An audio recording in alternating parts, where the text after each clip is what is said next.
Estava falando aqui no intervalo sobre as suspeitas levantadas pelo ministro da Saúde, Eduardo Pazuello, em relação à legalidade desse começo da vacinação pelo governo do estado de São Paulo.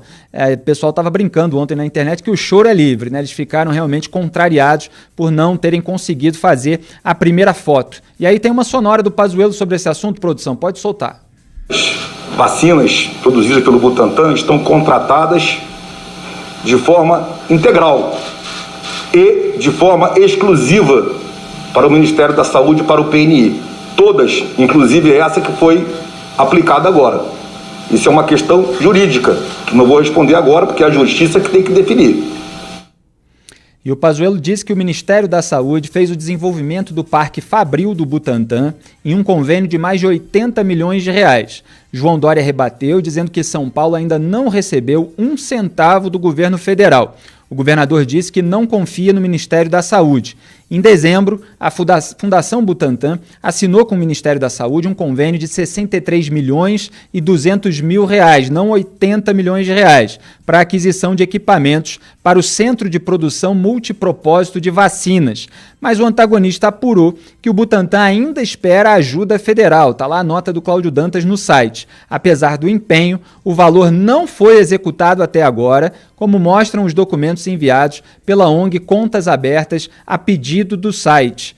Mário, como é que você analisa aí essa briga? Porque até o Flávio Bolsonaro, até complementando a informação, ele tuitou ontem que foi o governo federal, o governo Bolsonaro, que bancou a vacina do Instituto Butantan. Eu fiz até uma analogia no Twitter que, sabe aquele parente que chega no Natal da família de mãos abanando, aí pega e distribui os presentes dos outros e diz que foi ele que comprou? Parece os Bolsonaro com a Coronavac. E aí fica dizendo que bancou, mas os dados, os registros aí que o Cláudio obteve não mostram isso, Mário. O Instituto Butantan está ligado ao governo do estado de São Paulo, né? Se ele recebe repasses federais, isso seria a coisa mais normal do mundo, porque vamos lembrar que os repasses federais não passam de devoluções de dinheiro pagos pelos estados na forma de impostos, enfim. Então, assim, está mais do que provado que não houve esses repasses, né? É estranho que o governo federal tenha participado tão ativamente da aquisição e da eventual fabricação da Coronavac, sendo que o presidente só falou mal dessa vacina, os seus seguidores também, né? E o Pazuello é uma figura patética, né? Ele está cada vez mais patético, né? A gente com todo esse discurso que contraria a realidade, vai dizer o quê? É um mentiroso, contumaz, né? Está tentando ali segurar o próprio emprego. O Pazuello só tem uma atitude a seguir, é pedir demissão, fazer um meia-culpa, certo? E entrar para a reserva.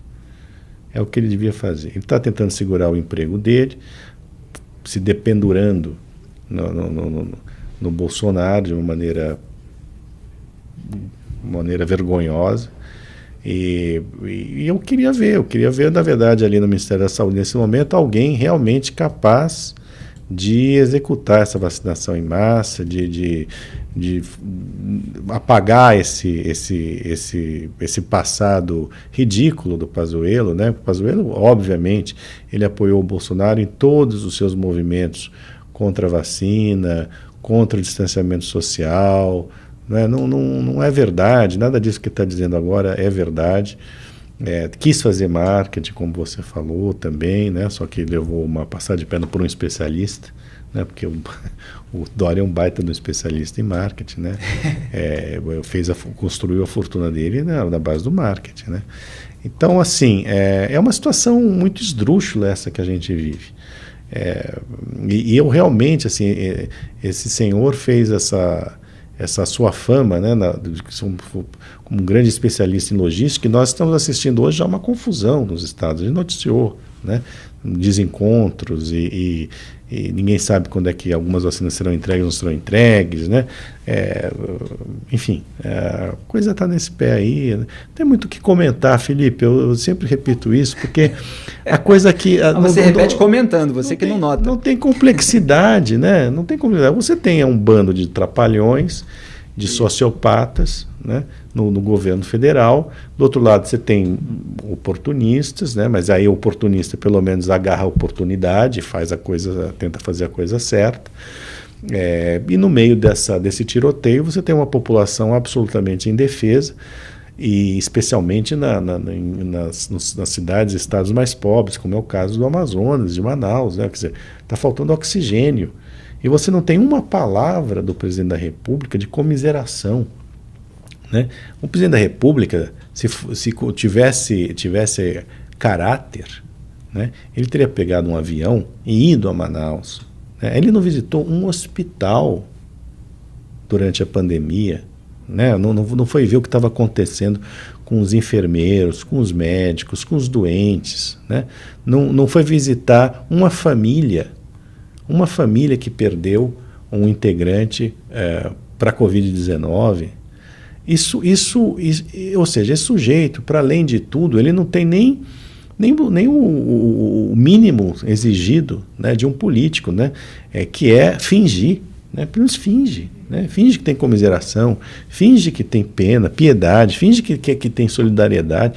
Ele é incapaz de fingir. Né? Para mim, a imagem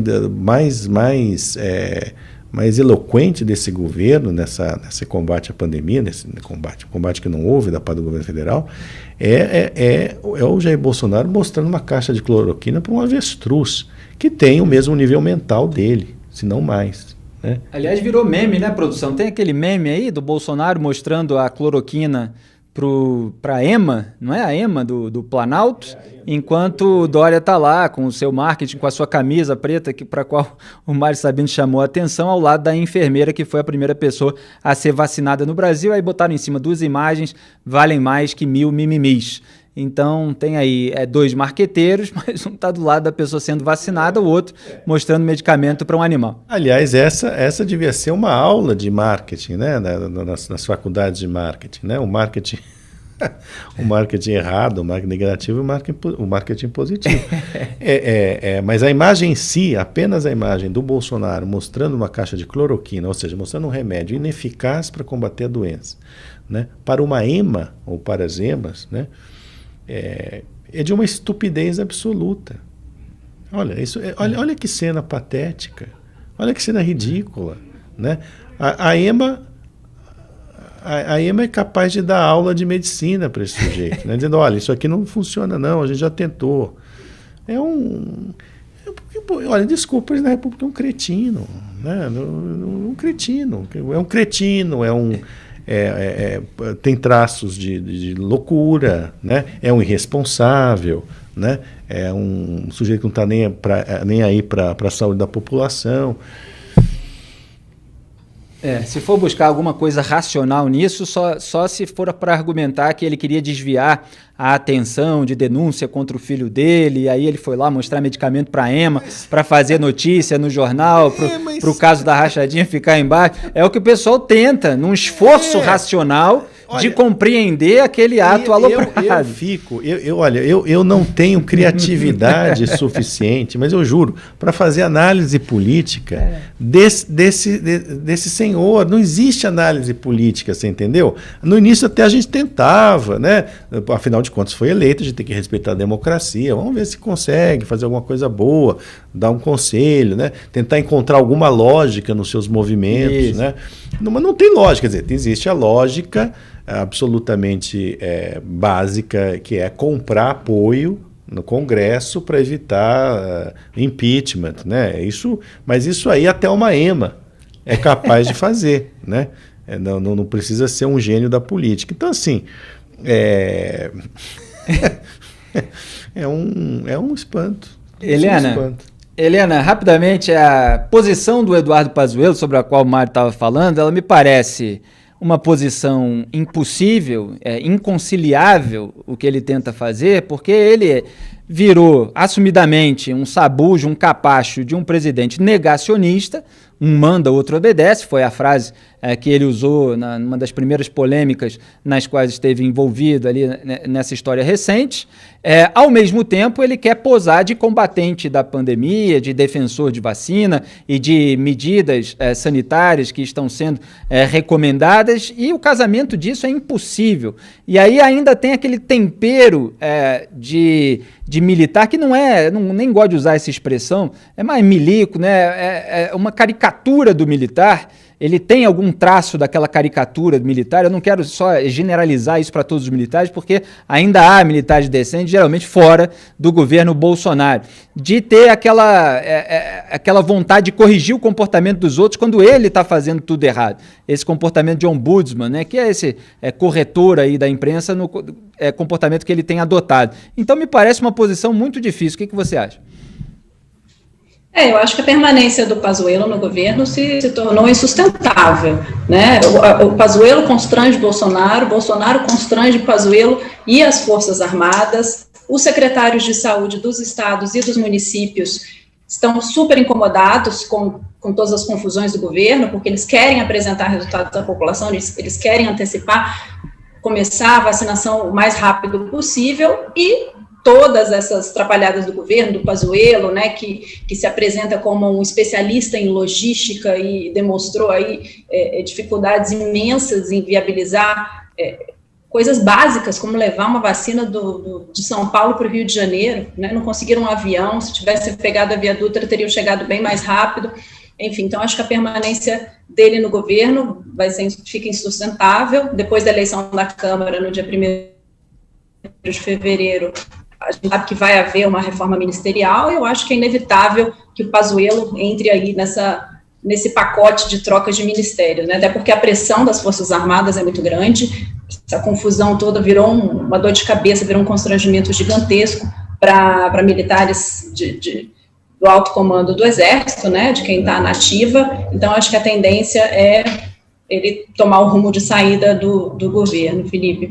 E aí, só trazer um assunto aqui que eu acho interessante, a gente estava falando de como, na reunião da Anvisa, os diretores contrariaram os posicionamentos do Bolsonaro sobre o tratamento precoce. O Bolsonaro já havia sofrido uma derrota com o início da vacinação em São Paulo, e aí hoje também, mais o Supremo Tribunal Federal divulgou uma nota para desmentir o posicionamento do governo de que o STF proibiu o presidente de agir. Essa sempre é a desculpa número 1 do presidente, dos bolsonaristas, né? A gente não toma atitude porque o STF proibiu o governo federal de tomar qualquer providência, e a gente sabe que isso é uma grande mentira, e desde o início, especialistas, governadores mostram que isso é uma mentira, mas hoje o próprio Supremo, a Secretaria de Comunicação do Supremo, divulgou uma nota para esclarecer, para dizer não, o STF não proibiu o governo de tomar nenhuma atitude, pelo contrário, não tomar atitudes é uma omissão, e deixou claro que é uma competência concorrente, ou seja, tanto o governo federal quanto estados e municípios têm a obrigação de agir, de tomar decisões e providências para garantir a saúde da população.